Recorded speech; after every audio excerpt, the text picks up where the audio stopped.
Hey, what's up everybody? Crapgamer here, Crapgamer Reviews with a late night video, and I'm kind of changing things up a little bit, doing some of the news things and some of the other things, and also opinion pieces, a little bit of news, singular style at night to see how you guys like it. And this was interesting, so I thought I'd make a good nighttime video. The Stardock CEO on Project Scorpio's lack of ESRAM, and he's speaking about compatibility issues and asks how long before it's a problem. As we all know from leaks and things like that, the Xbox Scorpio is not going to have ESRAM, which was a big issue for the Xbox One. Just looking back to a lot of the issues that thing has had since it released. Brad Wardell, you guys probably remember that name. He was big during the DirectX 12 talks and things like that. And this Gaming Bolt article mentions him a lot because it's during an interview, and I will link it in the description so you guys can check it out. He says the Xbox One out of the box, the memory speed is not super fast. It doesn't have any serious dedicated graphics memory. He says, I think it has 32 megabytes of ESRAM in there. The PS4 has 8 gigs of GDDR5, and so that makes it really hard for the Xbox One to have the same kind of graphical fidelity that the PS4 does right out of the box.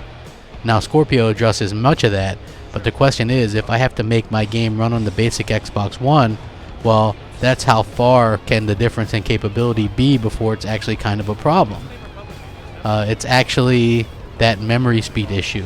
On the other hand, it's a great thing that they're doing it. On the other, it's the backwards compatibility thing. One has ESRAM, the other does not. Then if I'm a developer, I'm hoping that the OS takes care of that instead of me having to work separately for each. And then it goes on to say, Brad makes a lot of sense here. The question of compatibility across two sets of hardware is possibly going to be a challenge for game developers, and Brad's suggestion of handling that at an OS level will definitely help developers maintain compatibility.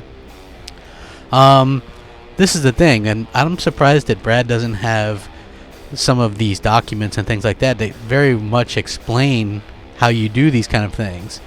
You know, I would say that you need to be able to read these documents and things like that. For developers, what they're going to do is it's basically just one touch, and then thanks to UWP kind of scales everything and does all the work for you. But at the end of the day, I think that that's something that people are going to have to realize, instead of like with the speculation that Brad's doing, who isn't a bad guy and he's not an unknowing guy, because he knows a lot about stuff like DirectX 12 and the Xbox One at a hardware level and things like that. And I think he's an intelligent guy. I just think that with this particular thing, he's a little bit uninformed, because you're not really making two different versions. The Xbox One gets a version, and then the PC version is the Scorpio version. So it's really not going to be any kind of added work or extra work or anything like that.